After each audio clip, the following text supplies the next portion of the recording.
To enhance your running endurance and break through plateaus, focus on consistency rather than speed, aiming to train frequently.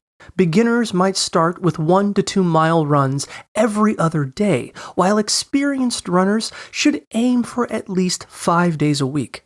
Maintain a comfortable pace to avoid burnout, ideally one that allows you to talk easily. Incorporate cross-training activities like weight training and yoga to boost strength and reduce injury risk. And consider running with a partner or group for motivation.